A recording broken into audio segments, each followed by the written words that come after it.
Huffington. This is October 23rd, the year 2000. Jack's a very interesting gentleman from Marshall, and he has a very interesting past. And I want you, whoever's listening to this tape in the future, I hope you gain by it. I want you to listen to Jack now as he tells us something about his past. Jack, just tell me about when you grew up and about your ancestors. Born 8/28 in 1920. My family first settled in this area before Illinois was a state. That was from mother's side of the family was Drake, and they settled on the Wabash River about 2 miles south of what's now Darwin. The Huffington family came in about 1850 and settled at Allwright. My wife's people were Archers and Corks, and they came in prior to 1818, and it was some of her ancestors that were the founders of Marshall and the William B. Archer family. So all of our history dates back before there was anything here in Clark County. I went to a country school and moved around. Dad was a teacher, and I ended up going where he taught a lot of the time. And in country schools, I attended Walnut Prairie, I attended Snyder, attended West Union for 4 years, back to Snyder a year, and down to Crow School for 3 years, and graduated from Crow School. My dad was one of those people that believed everybody got out of grade school too early. And a group of us at Crow took the 8th grade a second time. He didn't think my grades were good enough the first year to go on to high school because I only had a 93 average. And the next year I had 98 and a half, and if I'd have spelled chisel right, I'd have had the top score in the county. And the top student at that time in the county that was #1 was Evelyn Bowen from Snyder. And we lived close together down there, and we're good friends there and on through high school. But after, in high school time, I worked summers and nights and Saturdays at Kroger's here in town, and played football 3 years, played basketball 4 years, and made teams, all the years I played. Enjoyed it, and my football was such that after high school I went on to Rose-Hulman and played football over there. But on graduating from high school, I needed a little more money than I was making at Kroger's, and they were starting to build the power plant at Hudsonville, Illinois. And I'd been known to get around Hudsonville a little bit, and I'd visited a girl down there whose dad was the coach at Hudsonville and also the editor of a paper. It was Ped Huffman, and anybody in the West Union or Hudsonville area, the Huffman family was well known. So I worked there that summer for Bates and Rogers Construction Company. And in the fall, I left and started in the then Rose Polytech, is now Rose-Hulman. And at the time I left Bates and Rogers, they told me, if you ever want a job, hunt us up. Well, after 3 semesters at Rose, money was getting short, and there were good defense plant jobs. So I decided to hunt Bates and Rogers up and found them, and work a while and get money together to go back and finish. And at that time, Bates and Rogers were building a shell loading plant at Kingsbury, Indiana, which is just south of LaPorte. So I went up and got a hold of Bates and Rogers, and I had a job to go right to work, and did go to work for them there. And I was a pusher on a concrete gang in building big blast walls, pouring concrete, and of course I had concrete work at Hudsonville in the power plant and was aware of the specifications and everything that was needed. After about 6 months of that, I got a chance to go to the engineering company, and it was Cole & Son at Kingsbury. And with my background in survey work that I'd had in school and my construction background, I was hired and made an instrument man to go out on survey. And we finished that up, and Cole & Son then had a contract to go to Crab Orchard Lake down in near Carbondale and Marion in southern Illinois. And I went down there on the first survey crew to open that up for another defense plan.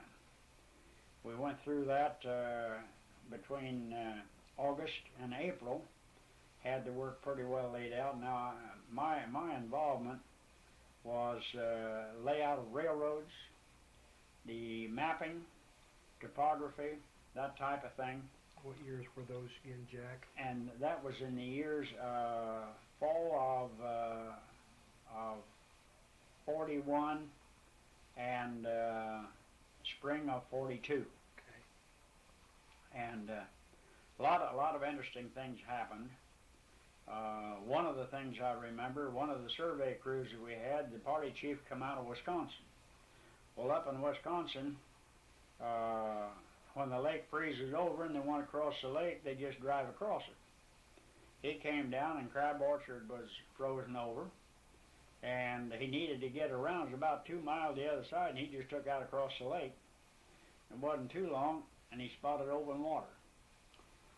The crew bailed out on the ice.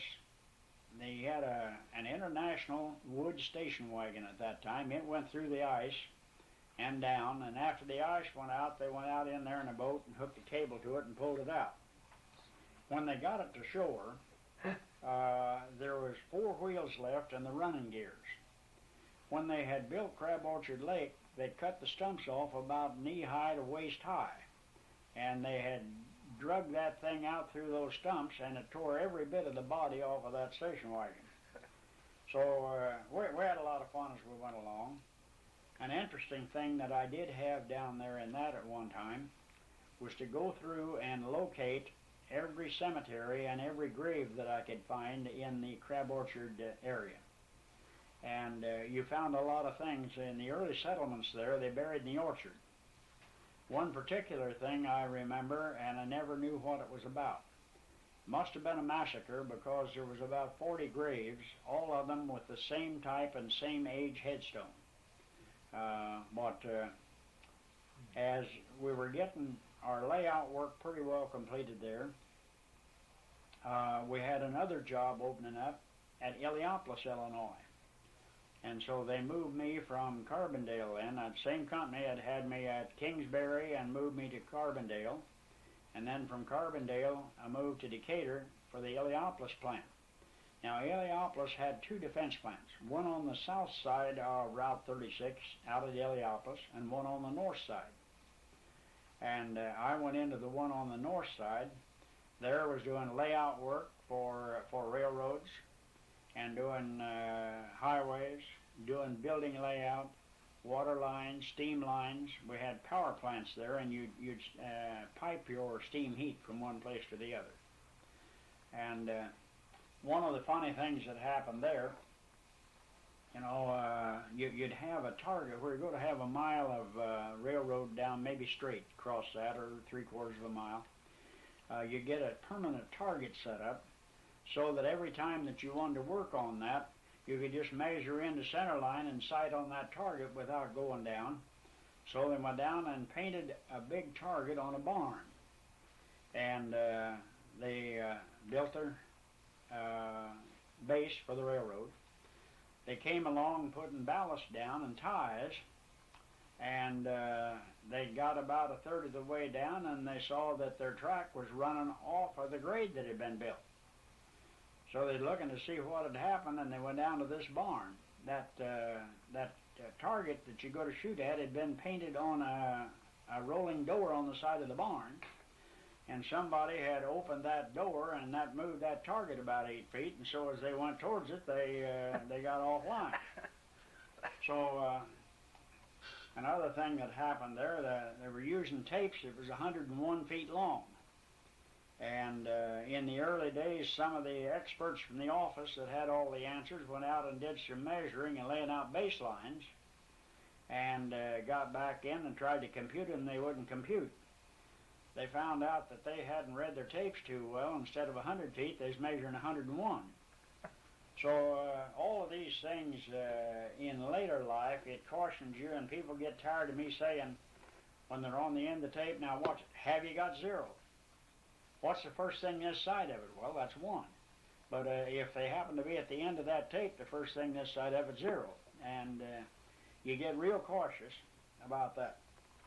Now, I was in Illiopolis, and I had some tricks that I had learned from the old surveyors that had taught shortcuts. And one of the things there was steam lines. They had 2 survey crews out there trying to stake out steam lines and set grades on them for the contractor to cut off, and they couldn't keep ahead of him. So they called me into the office and said, we've got a problem out here laying out steam lines. So they showed it to me and said, can you do that? I said, yeah. I said, what do you need? I said, 3 men. Well, I said, we got 2 crews out there now that can't do it. I said, I just need 3 men. And I had tricks as to how to get that done easily, and it worked. And that contractor said, Jack, I don't know what you're making here, but I've got a contract on the Alcan Highway. You'll make more than 3 times as much up there as you're making here if you'll go up on that highway with me. And I told him, no, I was going to join the Seabees and go to the South Pacific. Well, he went to Alaska. I joined the Seabees, and they sent me to Alaska. So I was on Dutch Harbor, just a few miles from where they were building the Alcan Highway, and I was making $66 a month instead of $700. But the work and service was interesting to me. While you're on that subject, this is what's interesting about your life to me, is because your past intertwines with mine. My father worked on the Alcan Highway, and later on, as you hit these other projects that you had a part in, he worked on those too. And that's ironic that you did some of the similar things. And similar places. Right. And now in the summer of '42, my wife and I had gone together, dated some in high school and some after high school. And I knew I was going to be going, and I just decided I wanted to get married before I went into service, which is absolutely the wrong thing everybody said to do, but we did it anyhow. And Elsie had left and gone to Washington, D.C., and was working in the Pentagon. And I was working in Illiopolis, and so I called her. I said, come home, let's get married. Well, that was kind of a shock. And after thinking about 15 minutes, she decided she'd come home. But she didn't tell her folks. Well, we had the date set, and I had time off. Didn't get much time off when you're working in defense plans. But I had to come to Marshall and take the examination for Army, because my draft number was a high one. And so that day I arranged, Elsie came in, and I picked her up at the railroad station at Terre Haute to bring her home. Well, she had gone to school in Rockford, Illinois, and a friend of hers that she'd been real close to lived in Decatur. So Shirley was going to stand up with Elsie and I to get married, and a fellow I was working with was going to be best man. And Shirley and I came to Marshall the night before, and she was going to stay all night with Elsie's folks. Got to Marshall, there was nobody there. And got a hold of her dad and found out that her mother and sister had gone to Washington to see Washington at the end of the last week, and they got in there finding out they was coming home on Monday. So that's why that I got by, was spending the night before I got married with another woman in the Deming Hotel at Terre Haute. And picked Elsie up about 6, brought them to Marshall, and went up for physical, had physical exam for Army, and then picked Elsie up, went back to Terre Haute. I bought a suit, we bought a ring, we drove to St. Louis and got married and drove back to Decatur all on the same day. But after I bought supper, I looked at how much money I had left and decided I'd better not try a hotel. We'd better go back to Decatur because I had a room there we could stay in. So our life has been like that now. We've been married now 58 years, and it's been about that hectic for 58 years. But back to the defense plant work, I did leave and enlist in the Seabees. I stood in line all day to get in it, and 3 years to get out of it. But I can't praise the work that I had enough. It afforded me a chance to do things that many people work in this field and never get a chance to do. When I went into the Navy, went active, they said, now there's two things that you can count on in the Navy. You'll get paid twice a month, and you'll have a 9-day leave when you get out of boot camp. Well, I was about halfway through boot camp, and they called me in and said, Jack, we need surveyors in Alaska. We're sending you to Alaska. So that was the end of boot camp, and I got on a train, and as near as I got to Marshall was going through Lawrenceville. And I'll tell you, it was sure hard on me when we crossed Route 1 to look up Route 1 46 miles away, and know my wife was up there and family was up there, and I was on the way to Alaska. So I took train on across to California, then from Oxnard, California, another train up to Seattle, shipped out of Seattle for Dutch Harbor. And Dutch Harbor is where the Japs had made an attack, and had they known they could have taken it, there wasn't enough fortifications there to stop anything. But there had been a Navy base with a few planes stuck on an island west of there where they'd laid iron mats down on the tundra. And when these ships came into Dutch Harbor, they were attacked from the rear by those planes. And they thought there was a fleet behind them, and so they backed out of Dutch Harbor, and that actually saved it. Now, I was in Dutch Harbor from April until late August, and our first child was born in May. I got a letter from Elsie, said water's broke and I'm on the road to the hospital. That was at the time they attacked Attu and Kiska. At the time they did that, there was no phone calls, there was no telegrams, there was no mail in or out of Dutch Harbor for 3 weeks. And so I was 3 weeks not knowing what had happened. And Dad was head of contact from Red Cross, and he couldn't get anything through. But on Dutch Harbor, did a lot of work on docks. It was a supply base there, and you do soundings to determine where the dock lines had to be so you had 40 foot of clearance for water. And you did that with 2 instruments and a boat. And the boat would drop the lead line, and the 2 instruments were on a baseline, and at the time that he dropped the lead line, he would record shot number 1, water 15 feet deep or 25 feet deep, whatever it was, and we'd record the angle. Then that could be taken into the office and plotted up, and we did the topography of the bottom of the bay. And one of the times a battleship came into Dutch Harbor, and you had to set an anchor for that because it had to be in 40 foot of water, and an anchor in 40 foot water had a pretty good swing radius. And they told me what it had to be, and I had to do the soundings for that to make sure that battleship didn't get on the rocks. And the engineering officer said, now Jack, whatever you do, you make sure that that boy's in the right place for that, because if you get that battleship on the rocks, they'll be after me and I'll be after you. And we made it all right. And at that time, when that fleet came into Dutch Harbor at that time, I didn't know it at the time, but I found out later that Don Ferris had been on that. And we had runways there. One of the jobs I had there was to take a boat and a crew and go out and map areas for gun emplacements. Go out and do the topography and bring it in to be drawn up. where gun emplacements were going to be placed around Dutch Harbor to guard things. Now, it doesn't sound like you were there long when you were there from April till August, but it's a lifetime.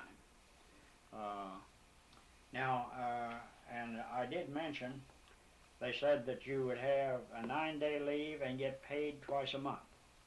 I got no leave and went to Dutch Harbor where you got paid once in a while. There's no place to spend it anyhow. But came out of there and back to the States in August, and I had been gone from December until August, which is a lifetime. But when I got home, I had a 3-month-old daughter, and that's the one that people that know me know as Jenny. And Elsie had met me at St. Louis, and in coming by train from Seattle, we came down and dropped our stuff at north of Oakland, out at Camp Parks, was the Navy camp. Then we got our 30-day leave and came home. And coming through Oklahoma, that train had loaded up with mineral water someplace. And they'd served a kind of a fricasseed chicken that was about half salt. By the time I had a fill of the chicken and that mineral water, by the time I got to St. Louis, I was in bad shape. But made it home, and after the 30 days, in going back to California, I ran into Frank Bubeck at the railroad station in Terre Haute.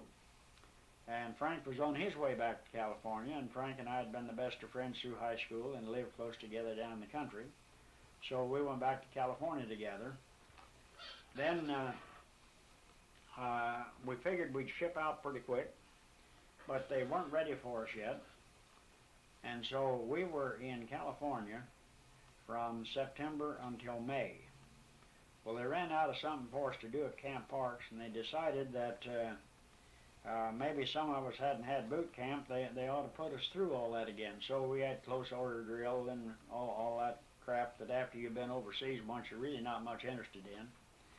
And I walked by one day, and they had a CV band, our battalion did, and I'd had some teeth out and couldn't play a trumpet anymore, but they had 2 baritones laying there, and I picked up a baritone, and I was doing pretty good with that baritone, and I had a job playing baritone in the band. Now, I didn't drink at all, so they had a dance band that went around to the officers' clubs and played. And since I didn't drink, I held things together and run the PA systems and played the bass fiddle a little, and was involved with the band, and came along and decided our battalion should do a march up Mount Diablo in California. And one of the things I remember about that, we had a young kid that had lied about his age and got into the Navy at 15 years old. He hadn't been there too long when he saw it was a terrible mistake, and he was trying to get out. Well, we were in the process of changing a complement of officers, and in marching up Mount Diablo, Junior Gray was dragging along about 1,000 feet behind everybody, and somebody walked up to him, and he'd been pointed out. Says, "Hi, Junior, how are you?" "Not worth a damn."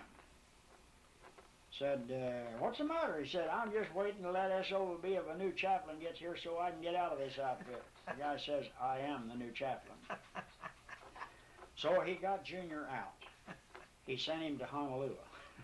And we saw him when we went through there the next time on the way out.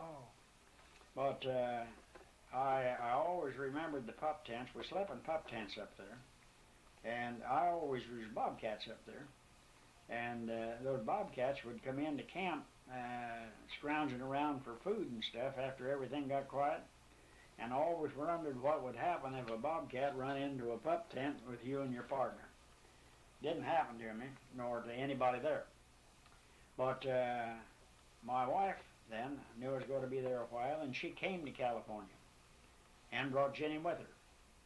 Now, Jenny at that time, like about 4 months of being a year old, couldn't find anything to live in, did find a room in a cheap hotel, and I could get liberty at night to go in, and we'd gone out and looked around, hadn't found anything, so to save a little money, we bought a can of salmon and some crackers and went back to the hotel to eat supper, and just about got that down, and Elsie developed a terrible pain in her side. And of course we knew that was food poisoning from the salmon, but it wasn't. Tried to get a doctor and nobody would even talk. And so I said, well, I'm going down, there's a shore patrol station down here. I went down to the shore patrol and told him I had a sick wife up there and I had a baby. And I said, she got terrific pain and I need help. Well, he said, I'll go up with you. He went up. He said, I was a pre-med student before I came in the Navy, and he was Navy Shore Patrol. He said, if I don't miss my guess, she's got appendicitis. So he called an ambulance, Navy, and loaded Jenny and me and Elsie in and out to Oak Knoll Hospital. Before morning, she had her appendix out. I went into the room as they brought her breakfast in, and on Wednesday in the Navy they served pork and bean for breakfast. Elsie wasn't really enthused with her breakfast, and I'd forgot to pick Jenny's bottle up. So one of the nurses found me a bottle and some milk. And I gave that to Jenny, and she wouldn't have anything to do with it because it had a black nipple on it. And took that off and poured it in a glass, and she drank milk for me. And we got back to the hotel, and I'm in touch with Red Cross and everything, and I'd called back to base and told them I was in trouble and what was happening. I'd be in as soon as I could. And I found a woman that was keeping kids and got Jenny stashed there. And Elsie was in the hospital about a week. And when I got out, that appendectomy cost me $9. I had to pay for her meals for that week. And she was thoroughly convinced that if pork and beans was for breakfast, that was too much. But while there, John Wayne, they did in San Francisco the premiere of the Fighting CB movie. And that was first shown in San Francisco. And our CB band led the parade down Market Street for that show. And I had the privilege of being in that. Then, not too much longer, we ended up going back down and brought Elsie back to Illinois. I about lost her in Cheyenne. The train split in two sections. Then you'd pull into a town and they'd go to be there so many minutes, you'd run to town and get something to eat. We run to town, got something to eat, and got some milk for Jenny's bottle. Got halfway back to the train, Elsie said, where's the bottle? I said, sitting on the table. Said, you take her and get on the train, and I'll run back and get that bottle. So she got on the train. I come back and got on the train, and Elsie wasn't there.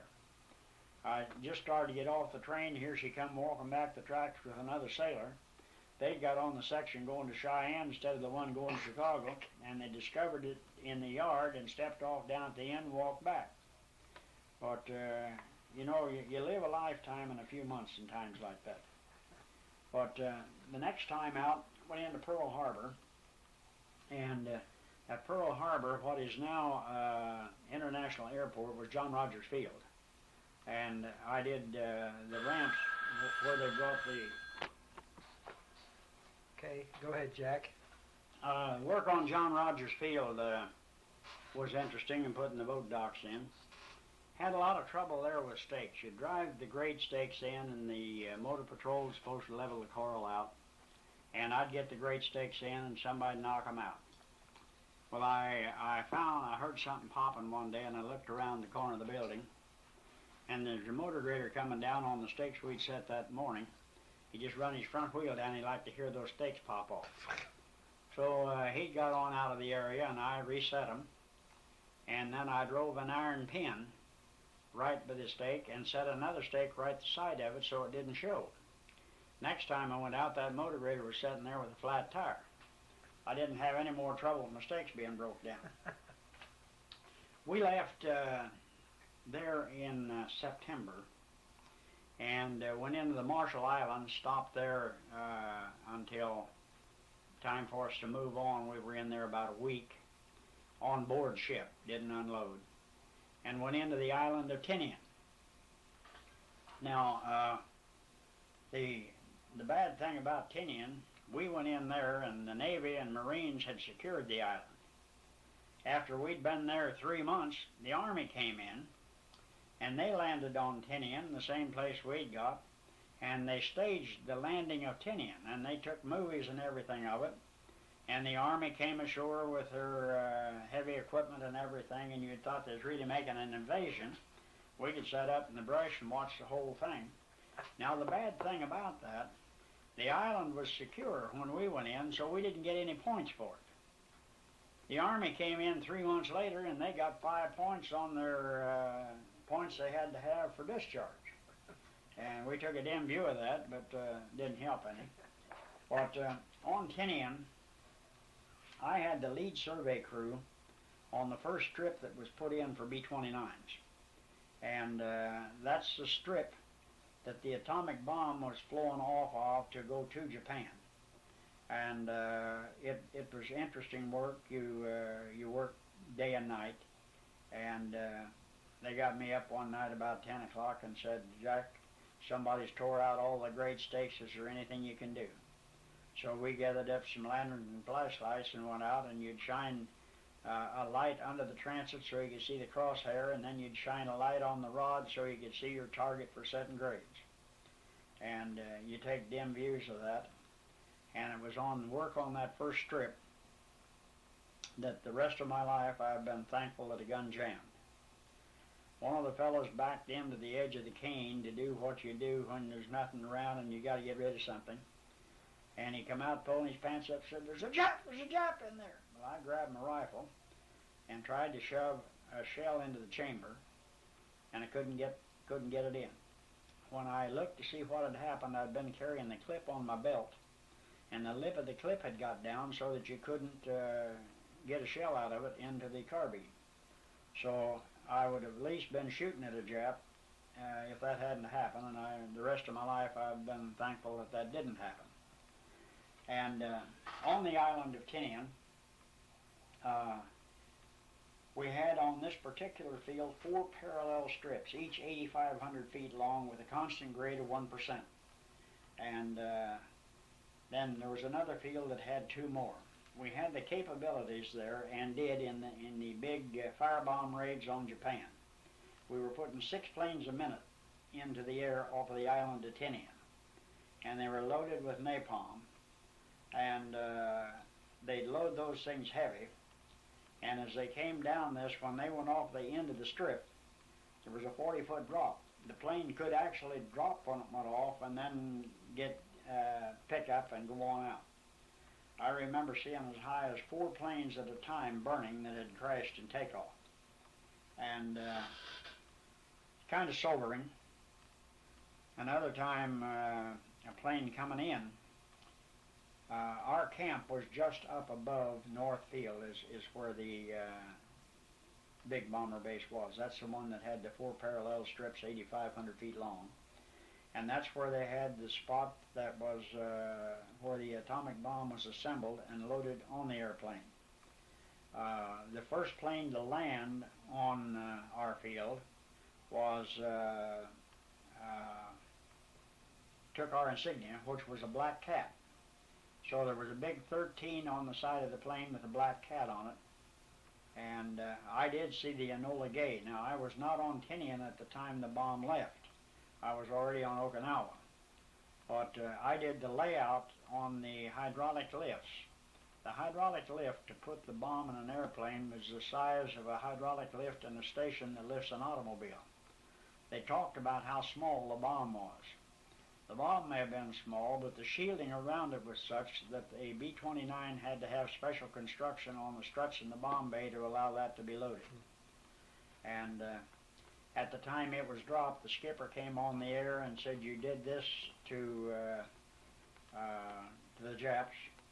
And that bomb was flowing from North Field, and the minute he said it, I knew where it had been assembled, and I knew where it had been lifted into the airplane, because it had been there. I did get a citation on Tinian for survey work in mapping, mapped about 5,000 acres of sugar cane that was about 12 feet high. And I devised, with the help of a welding shop, a tripod that could get the instrument 12 feet in the air.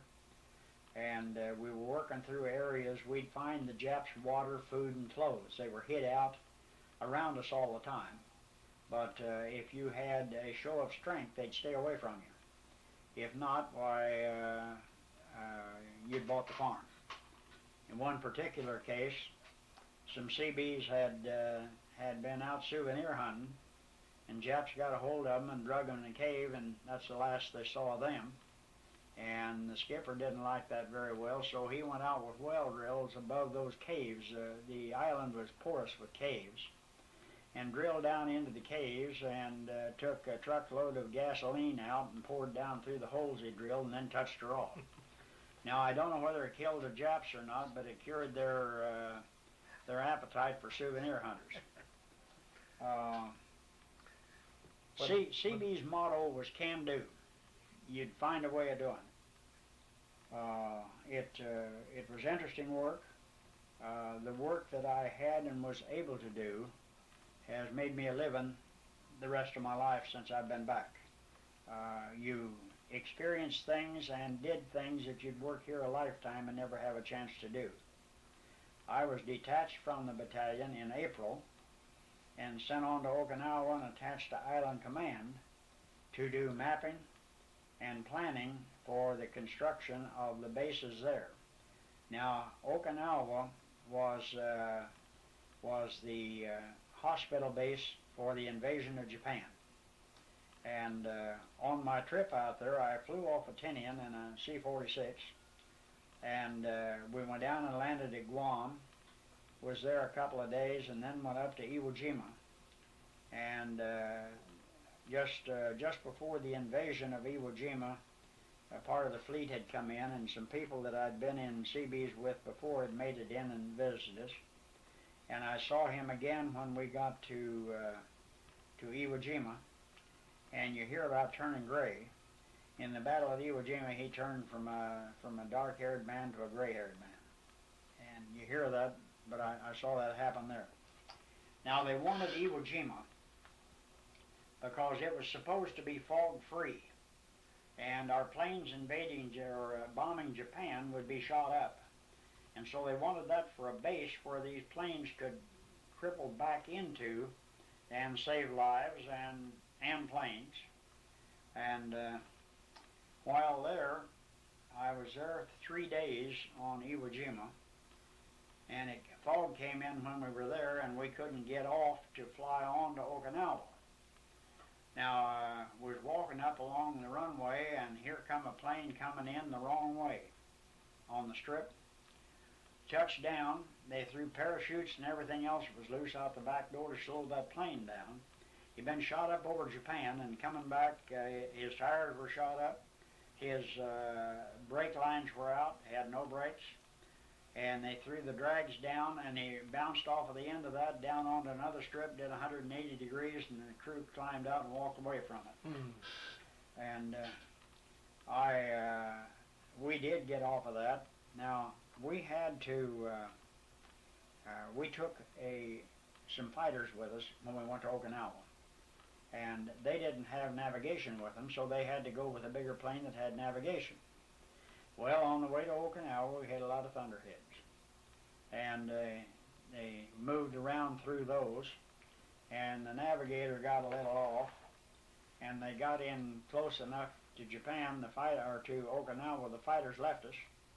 And when we sighted land that the map showed what it was Japanese-held territory instead of Okinawa below us.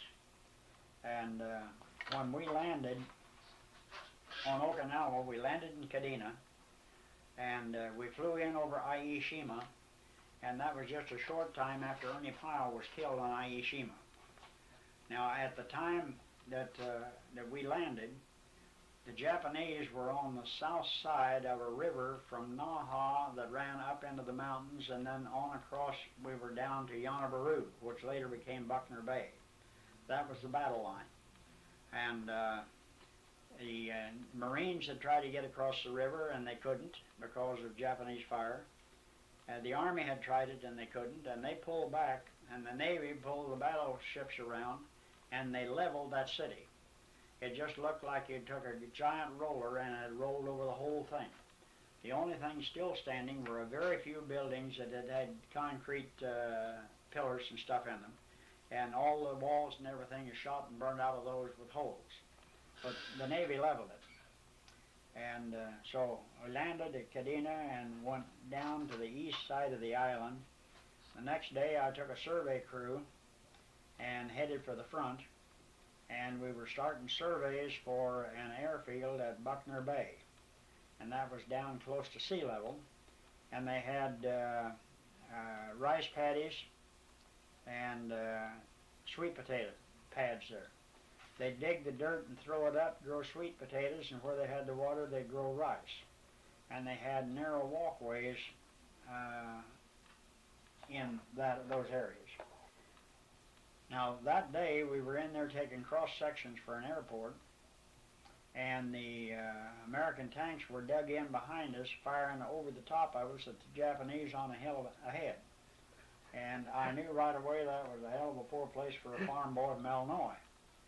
And on the way out that evening, walking down one of those little pathways about 18 inches wide, I hit a tripwire. The minute I hit it, I knew what it was. And I saw it. There was a box of explosive, about a cube, about 2-foot cube, down alongside of that walkway. And when I hit the tripwire, it didn't blow. And that night they came in and said, is there anybody in here that knows how to run a drafting machine to plot all this up? It's the only time in my life I ever volunteered for office work.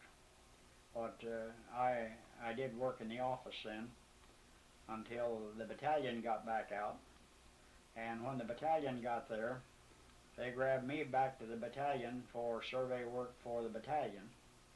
And first day back, called me into engineering and said, we've got to run a road around the upside of that airport, the mountainside, and intercept all the water and carry it around the airport. We can't take it under it. Said, can you do that? I said, how much lead time have I got? They said, well, the equipment went to work last week. And they'd had crews out there that couldn't do it, and I went into that and laid that road out around the airport. And a lot of interesting things. You saw the burial tombs. The natives there were Japanese or Okinawans, and they'd bury their dead in the sand, and the ants and the termites would clean the bones. Then they'd take those bones out and scrape them and clean them, and store them in big urns, and they would bury or store those on the side of the hills. I have pictures and everything of all that. And one of those had been in the road to this road that I had to build. And so we had the Japanese come in, or the Okinawans, and move their people out, and or their remains out. And one of those, I had a demolition man with me, and I said, how much will it take to blow that? He figured a little bit, and he told me. So we got it, and we went out there the next day, and he set the charge. We ducked around behind a hill, and he set it off. And it just kind of blew the top loose a little, but it didn't blow it up. So he said, well, if that's all that did, it'll take 4 times that much. So we got it, come back. He got her all carried in, and he come back out. Said, Jack, I don't think that all blew up this morning. And I said, we'll touch her off and we'll soon find out. We had a little low ridge there. We was going to watch this and duck behind when that blew that up. Well, we forgot about the high trajectory of this thing going up in the air and out and coming down. And when he blew it, instantaneously the top of that thing was out in the air over us. And I only had one man in the crew that did what you're supposed to do.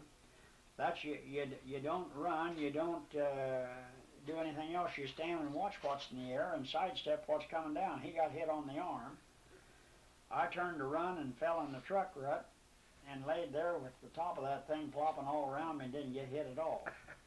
But it's the things you live through, you know that the hand of God has to be with you in times like that to get through that kind of thing. While you're on that, Jack, tell us again about on Tinian and the ammo dump, how you just nearly got it there. There was an ammunition dump along the seashore, and on the storage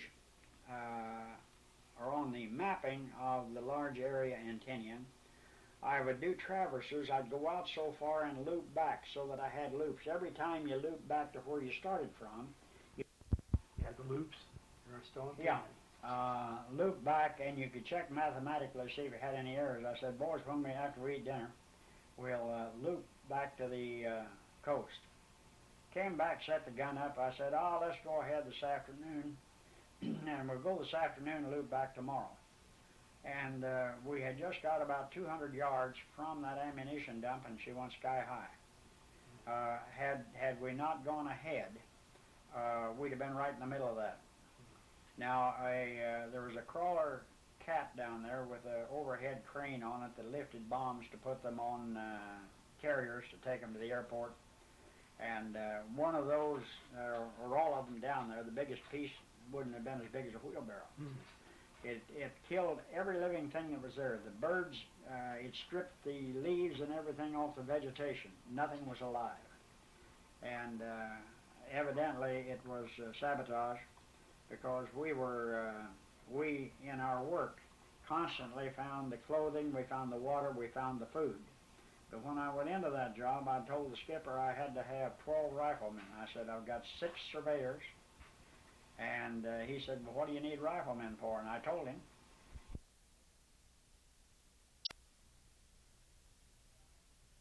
And here I am, a seaman, telling the commander what's going to be. But and I told him, I said, my men are busy with survey work, and Japanese are looking for that type of thing.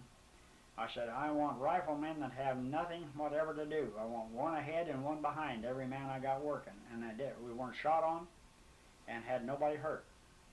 And we did our mapping job, and had we not gone ahead. So it's all of my life there have been things like this that you suddenly change your mind, and then it was for good cause. So on Okinawa, put the road around. That's showing Charlie the picture of that road here. And every time you crossed a valley, it was mountainous, you dam that valley and then carry the water in the ditch on the uphill side of the road. And this was under construction at the time. And my ditch on the uphill side would be about, depending on how much water I was trying to carry, and it had to go around the end, maybe 12, 15 foot wide and 6 or 8 feet deep. And you come to ridge, you might fill 30 feet and cut 40. Had one particular time, I had the crew out there, and we had our stakes all set and knew where we were. Sat in the back of the truck playing pinochle, and a new complement of officers had come in, and there was a young ensign come out, and he wanted to see stakes. He wanted to know how much cut there was. I said, there's about 40 feet. Well, I want to see stakes. So I said, all right. So he went off. He went down to the end, he was watching to see what was going on. I told the boys, I said, take the tape, walk right down through the middle of that cut and drive me a stake every 100 feet. I got my notebook out, and I walked down to the other end, and there was a motor grader operator down there. And I said, now, I'm going to write a number on those stakes. It don't mean a damn thing. And within 15 minutes after I get it done, you make a pass down through here and tear them out. So we staked down, we put in about 15 or 20 stakes down through that cut, and I walked along and put numbers that looked like they could be all right on it. And I saw that guy crawl out of his Jeep, and he'd look at that stake, and then he'd look at me. He knew I was pulling his leg, but he just didn't know enough about survey work to know what to do about it. So the grader operator cooperated, come along, tore out the evidence, and we got back to playing peanuts.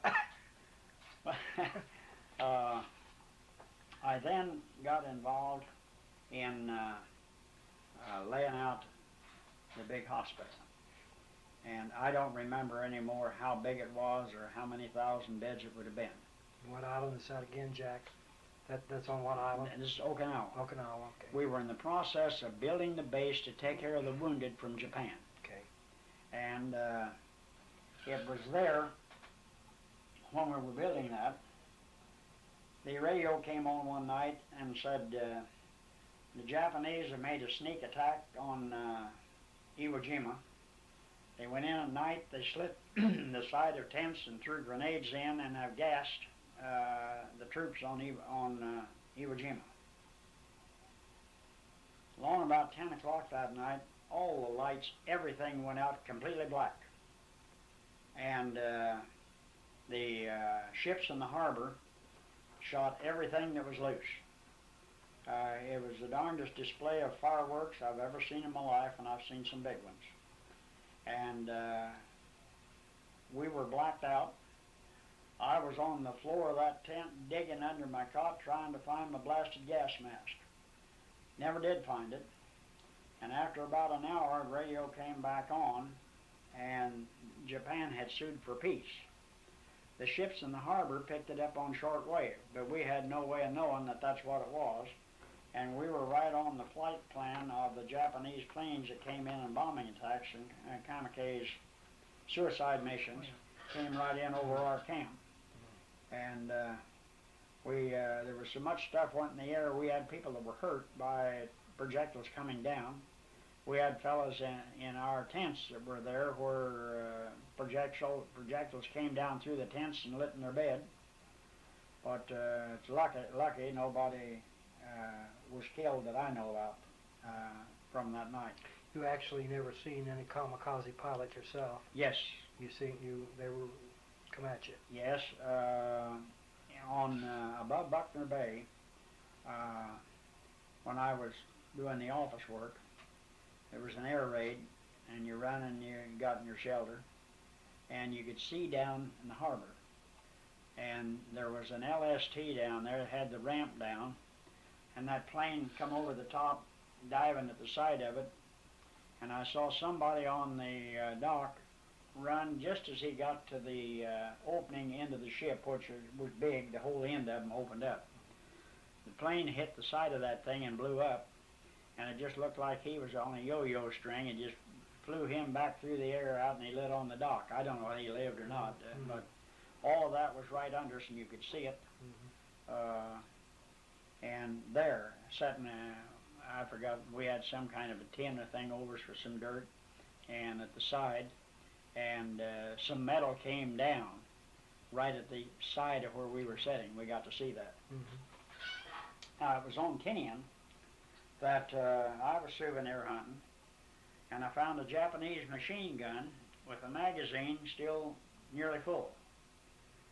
Well, I was afraid it was booby-trapped, so I got a hold of a telephone wire, and I hooked it, and I went about 50 feet around the hill with that wire and drug that machine gun.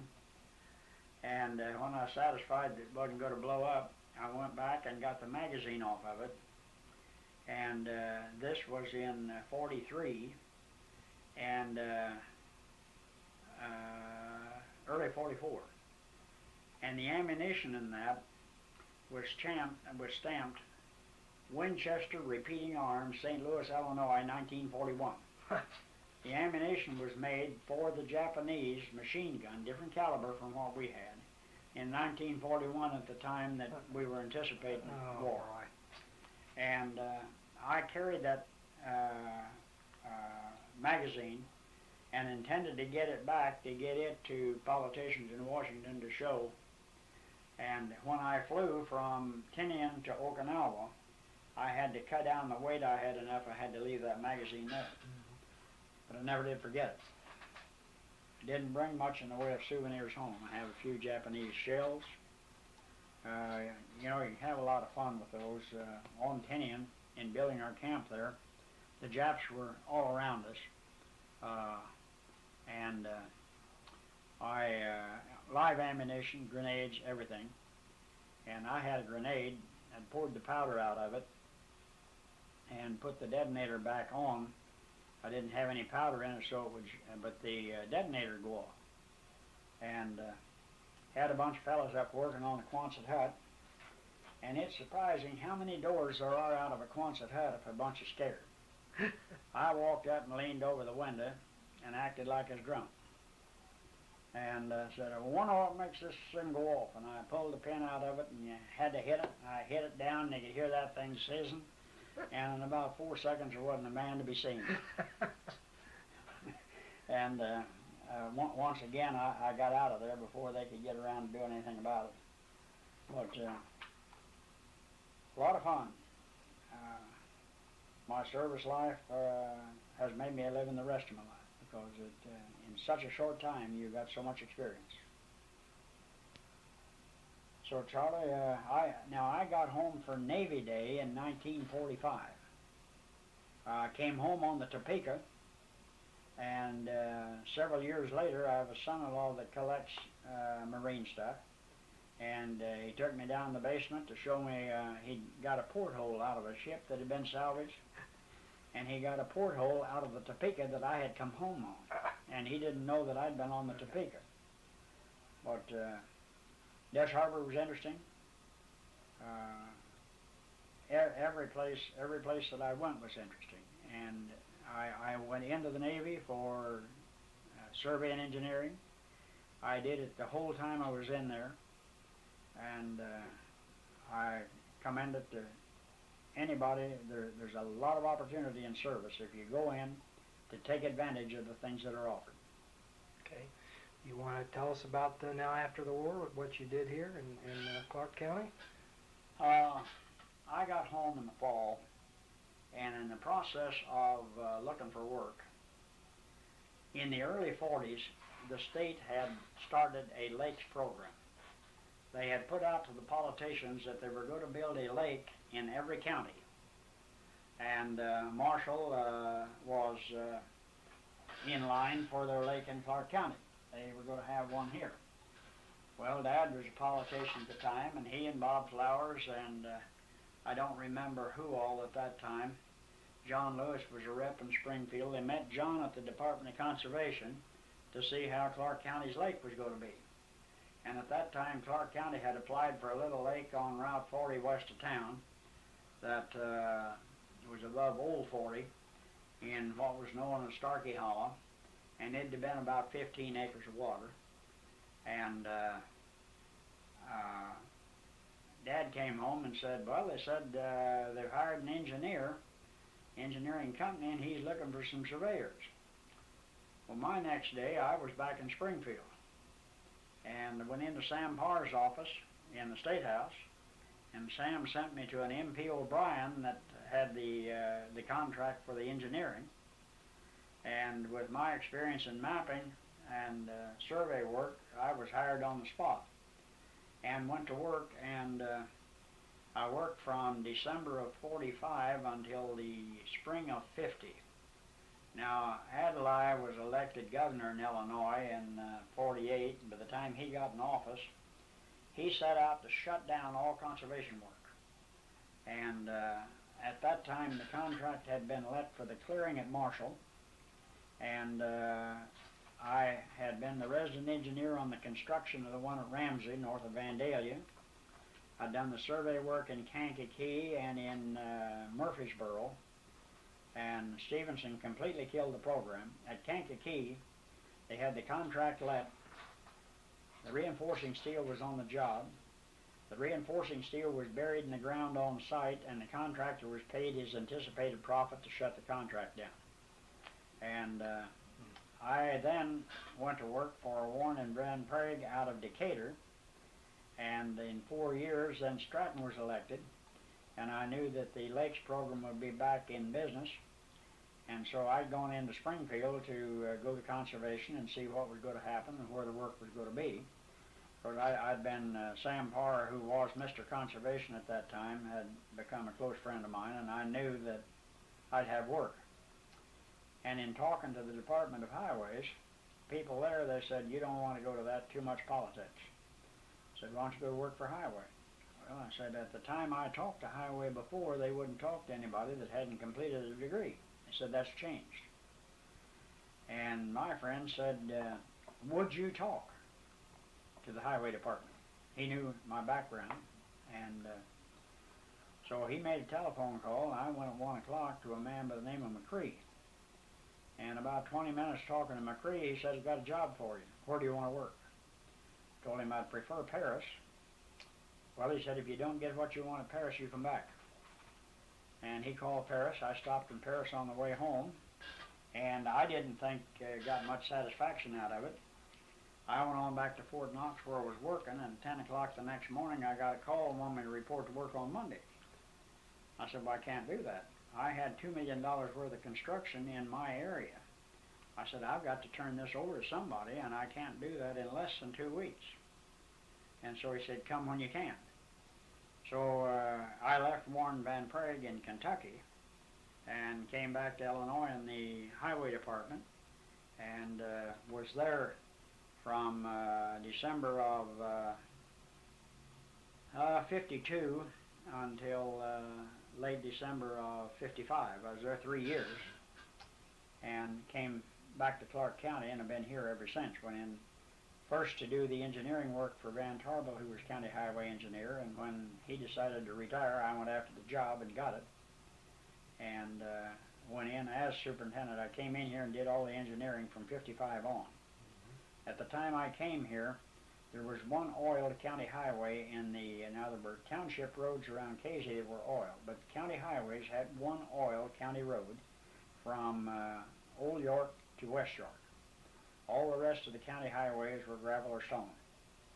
And when I left office in October of 84, 100% of the county highway system was black with good base. And here we are 16 years later, they're still traveling on those bases and those roads.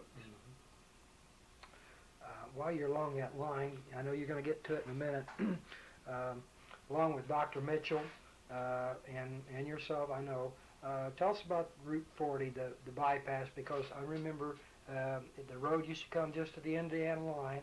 It was a dual highway there, but it stopped there and didn't pick up until we got over almost to Montrose or Effingham, I believe, into that fact. So, and there were so many deaths there, and you had something to do with that, I believe. In the early 50s, they started the 4-lane 40 across Illinois, and this section had been brick, and some of it hadn't been widened out, so that's the first that they did. And the section came in from the west, and I think it was about Montrose, maybe. And they worked on that location of 40, but they just did 2 lanes. They wanted to get more good highway in because the old brick was just torn to pieces.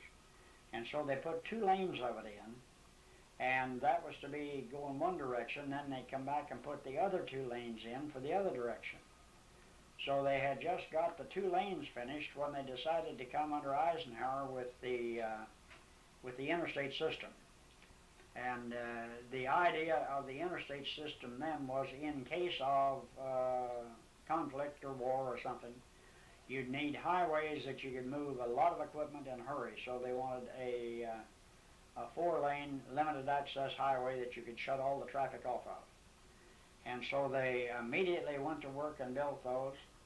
And they had no military men who was paying any attention to anything, because they built Interstate 70 with 90% of the bridges too low to allow Army equipment to get under them. So if you'd have had to move anything, every time you were coming to a railroad crossing or something you had to go under, you'd have had to detour it. And anyhow, that put the Route 40 out, but Route 40 had so many deaths on it because the highway had been built for traffic going in one direction. So when you got traffic going in two directions, the sight distance was off. Well, they had speed limit signs on those, but nobody paid any attention to that. And the highway safety engineers didn't want to come in and yellow line anything and make it look like they didn't know what they was doing when they built it. They did know, but they built it for traffic going in one direction, but was using it for two directions. And a group of us here, I don't remember now how many, I suppose 80-some feet long, the petition that we had with names on to do something about it. And we took that to the governor, and he was undoubtedly as good a governor to talk to as I ever knew. And my Democrat friends won't believe it, but he was Otto Kerner. And you could get in Otto's office when you had a problem. You could get in Otto's office and talk to him. And we took that to him, the petition with all those names on it, and submitted it. And we had that all, I'd reproduced it and had it all taped together. So we had enough people to stretch that 80-some feet out in the State House for him to take a look at it. And they came in then and did put lines on it, and we did cut the deaths down. But I lived west of town, and there were a number of people killed. What would happen, it was about the time of the advent of the little Volkswagen and the automobiles that could get up to about 60 miles an hour if they're going downhill. And you'd be on a long down, you might be able to see if there was nothing there, you might be able to see a half mile. But they'd come in behind a semi, and there'd be a slight curve in the road. They get out alongside of that semi, and they still can't see ahead of them because the road's curving a little. And all of a sudden, here comes one head on. They're too far along the semi, they haven't got speed enough to go ahead, and they can't brake enough to get back. So they had head on after head on out there on that highway. And those of us that understood what was happening had trouble getting the state to listen. And George was on a committee, and he went into all the fatal wrecks and checked for blood alcohol and all that type of thing, did a lot of that. And we had a meeting here in Marshall at Tom's, and the traffic people from Springfield came down, and they were giving us a song and dance about how this met all the code, this met this met that. And I looked at my watch, and it was about 4:30, and Terre Haute was an hour ahead. And at that time, the people from Terre Haute were coming back to Marshall. I said, you get in my station wagon, and I'll show you what I'm talking about. So we had a police captain out of Springfield, and he got in, and we got the traffic people in from Paris and from Springfield, and George and myself. Don't remember who all, but I had a 9-passenger station wagon that was full. So I headed out towards Terre Haute. Well, every once in a while, there'd be nothing ahead of me, and I'd pull over in the left lane. Now, I said, just imagine now that I'm passing something here, and all of a sudden one would pop over the hill ahead. Well, I kind of exaggerated a little. I always cut a little hard to get back in my own lane. After I did that about 3 times, one of the traffic people from Springfield said, if you'll just stay on your own damn side of the road, I can see just fine. Well, out of that, he told Paris, he said, you do this survey, and this survey, and this survey, and you send it to me. I'll make the decisions. And so out of that trip, they came in and they put more yellow lines on. They put more signs up, no passing. And that did make the road safer until we could get 70 open. And when we built 70, it went bad in the fall of 80. And I was able to do something that just couldn't be done then and can't be done anymore. But when there's a will, there's a way. They had 30,000 ton of asphalt to cut off of I-70 between Illinois Route 1 and the state line. And that amounted to 30,000 ton of asphalt that had to be taken off of that road. They'd put it down the fall before. It had been late, it had been too soft, it sealed over, and the frost hit it in the wintertime, water come up under it and froze and popped that stuff loose, and then when the hot summer hit it, It just went to pieces. It bubbled, it boiled, it flaked off, and it had to come off. And by the time that they got around to doing anything, we were already into late August. And I heard at noon on Friday that they were going to take that blacktop off the road. I called the district office and told the district engineer, I said, I could use some of that blacktop coming off of that if you got a place. Oh, he said, we got a place for all of it. About an hour later, he called me back and said, what do you have in mind? You know how big a pile 30,000 ton is? And I told him, yes, I did. And he said, well, could you come in? Now, I took a Clark County map and a Cumberland County map, laid it out, and I knew places on my system and the state system that they had frontage roads and everything that needed to be repaired. And I could scale and say, I need so many ton here, so many ton here, so many ton here. And when I hit Paris, I had 2 maps that disposed of 30,000 ton of material. And I laid that down in front of him, and he called Springfield. And they said, could you come in? Well, we went on to Springfield the next morning. And just those maps. And laid it out with the district engineer from Paris and with Harold Monroney, who had been in Paris, worked down here on Route 1 and on Route 40. He was the chief highway engineer. Harry Hanley was, at that time, acting Secretary of Transportation. And the federal man was Jay Miller, was head of federal roads. I spread those maps out on the table, and now, you know, you can't do anything with the feds because there's too much red tape. I laid out, and there was a way of taking hot mix asphalt and putting chemical additives to it to soften that asphalt so that you could work it without having to heat it. And my proposal was to take that and put it on their roads and my roads. I said, you give me 10,000 ton and I'll credit you with $50,000 in equipment rental and put the rest of it down on your system. And we'll keep buck on it, and then whatever's left in the expenses balanced at the end. And laid that out. Harold looked at it. He said, looks good to me. Jay Miller says, can you do that, Jack? I said, yes. And I had known him for some time. He said, it looks good to me. So a federal project was passed with 30,000 ton of that between Friday noon and Tuesday. And everybody had signed off on it. Now, that's just unheard of. So it was so good that that winter, Harold called the maintenance people from all the districts in Illinois in, and the district engineers to meet with Paris and myself. And we were in the meeting. One of the engineers that had known me all the time I'd worked for the state said, Jack, had you ever done that before?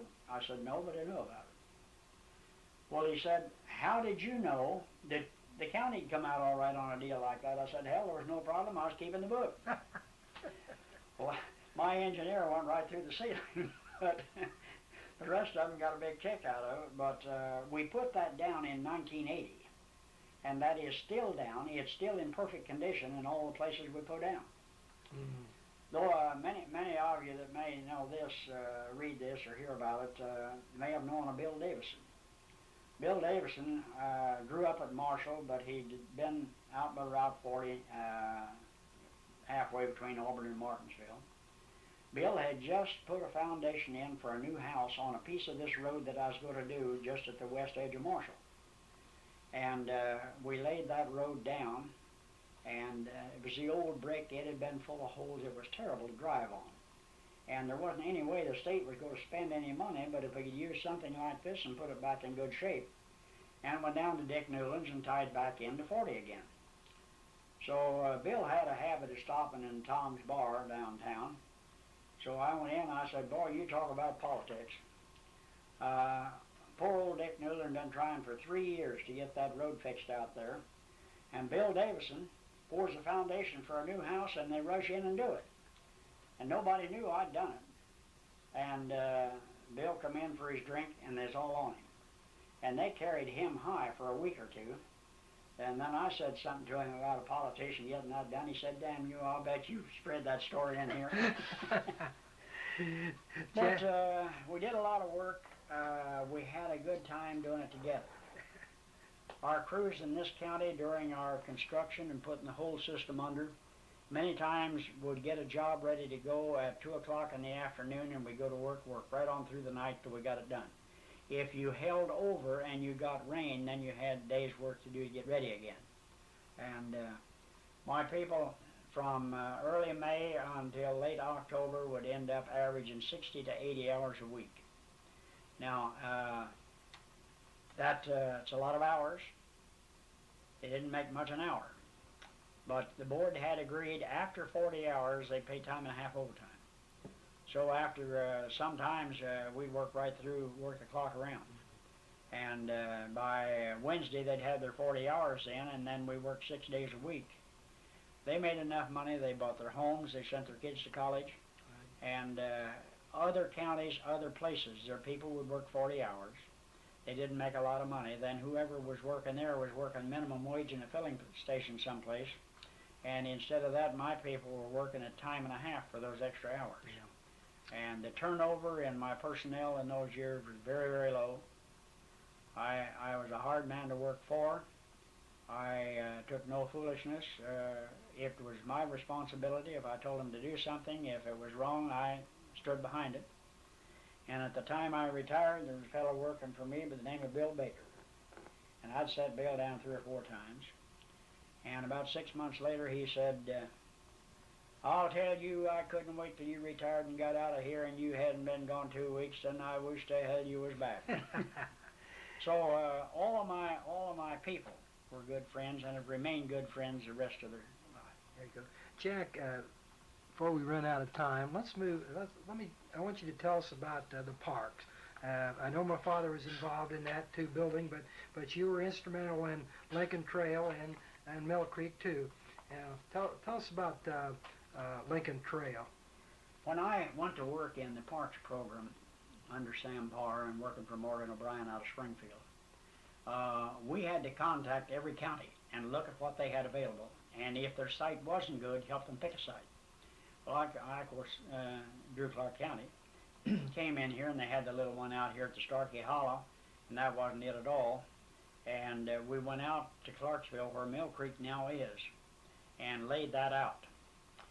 We had that all ready to go, had options on the land, and Sam Parr came down to look at the site, and the farmers were in there cutting timber in the areas that they had already optioned to the state. Sam says, all we want the trees, we're cutting the trees, that's all. So we had to find another site. So we went south of town to where Lincoln Trail Park is now, and picked that out and went in there and did that. Now, this started out with 102 lakes, 102 counties. Well, they'd go down the road a piece and say, well, now that's going to be too much money, we can't do that, we're going to have to cut it down. Well, I'd know when the cut was going to be, and I'd call Bob Flowers, Marshall, and I'd say, Bob, they're going to meet tomorrow afternoon, 1 o'clock, to talk about this lakes program, and they're going to try to cut this number down. It'd be a good time for a delegation to come in. So the next morning, about 10 o'clock, they'd show up at Sam Parr's office. And John Lewis, who was instrumental in the legislature, was with them. And by golly, Marshall and Clark County would be on their list. They'd talk about that, they can't cut that out. And this came on down till we got down to 9, and every time they was going to cut, I'd tell Bob, and they'd come back to Springfield. And then, when we got ready to go with this, they sent me to Marshall to work with Bob and pick up the options on the land for Lincoln Trail. And Bob was donating his time. I was being paid for mine, at least 8 hours a day. And when you're dealing with farmers and people that's got jobs working, you have to do it Saturdays, you have to do it Sundays, and you have to do it nights. And many a night we were up to 1 or 2 o'clock.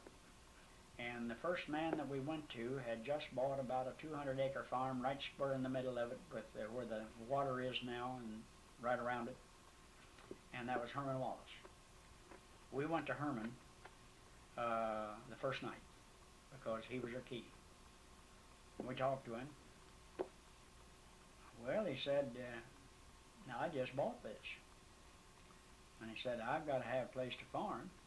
If you can find me some place to get into for what I can get out of this, I'd go along. Well, there were two families in Marshall that had got land in the Depression, and the value of land had gone from $10 an acre up to $100, $125, and there wasn't any way they were going to sell any of that land because they'd have to pay too much taxes. And Bob and I went to the Grabenhammers and went to Coles.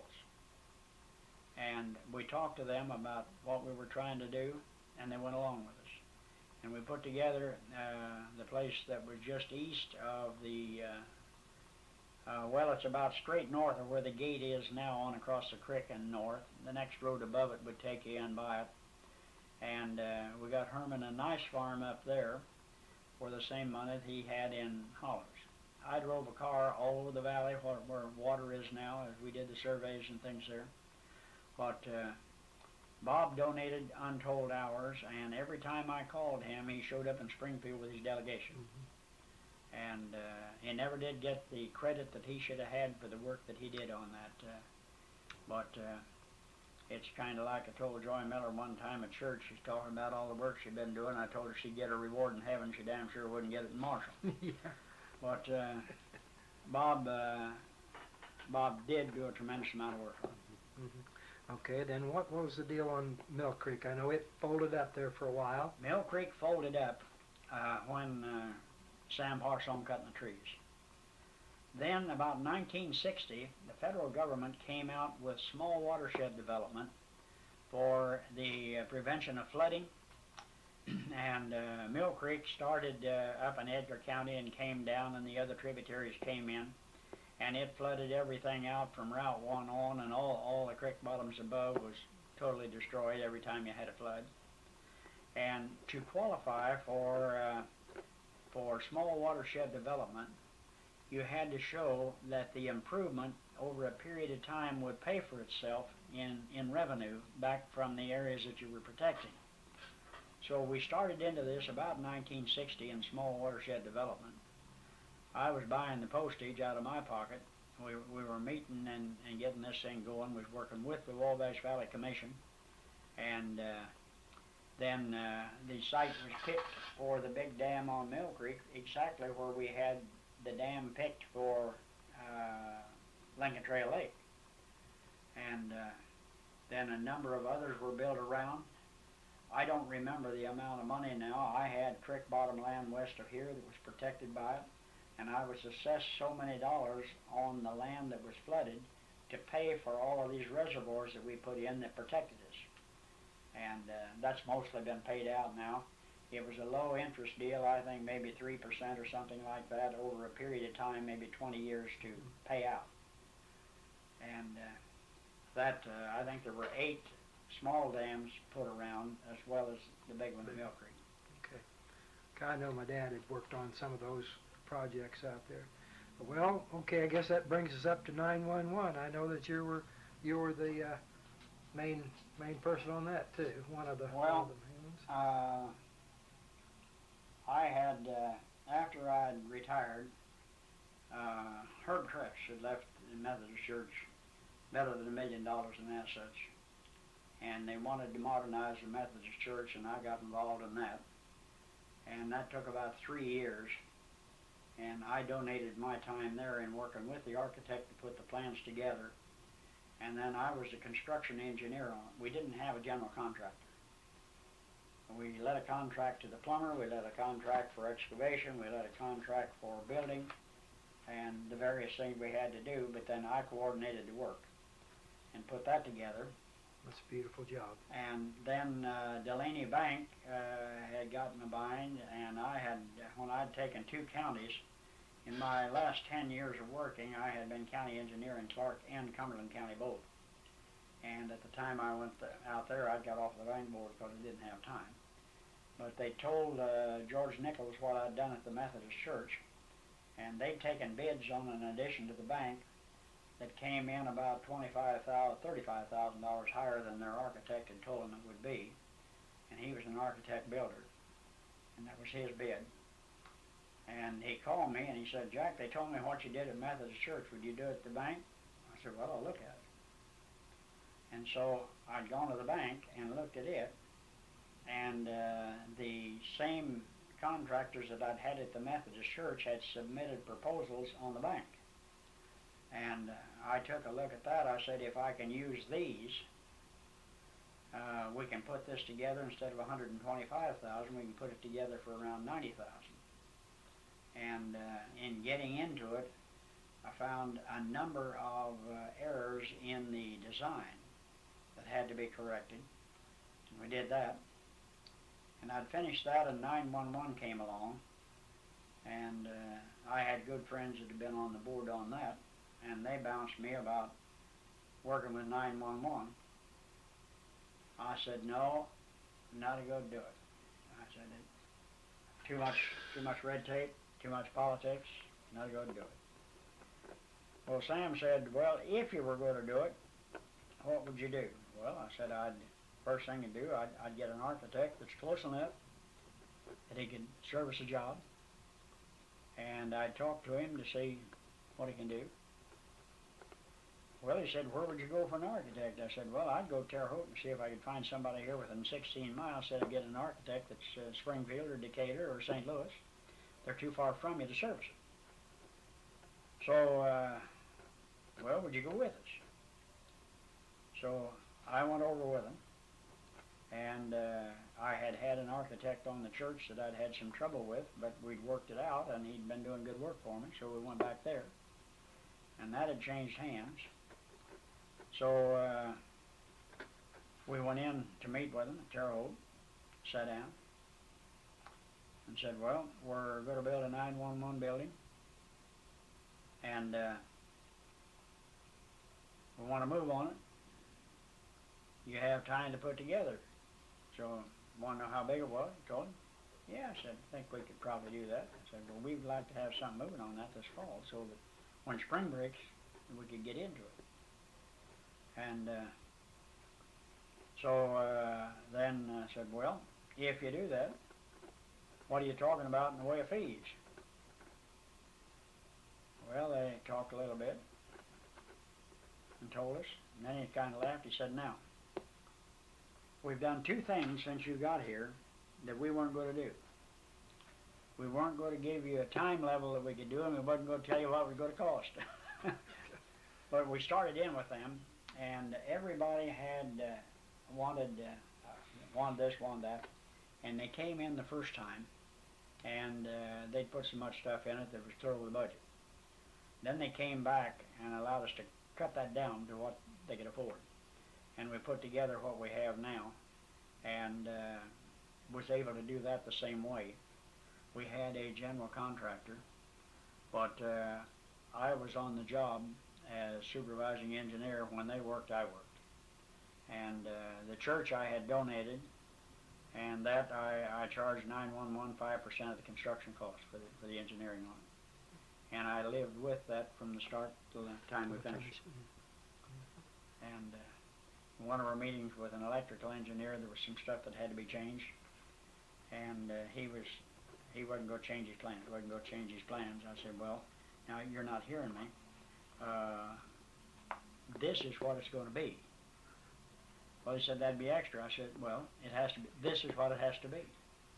And so for the generator, we didn't have anybody involved. I handled the contracts on that. I handled the contracts on a number of the other things that didn't go through anybody, and saved them many $1,000s in fees that we put together with local contractors.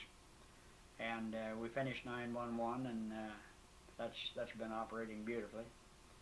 And put the generator in, built a house for it, so that good shape. That's good. Jack, we both are members of the Historical Society. I know you've been a lot longer than I have. Got any comments about the historical view as we see it in the year 2000 here? Well, there are a few of you that have a few years left.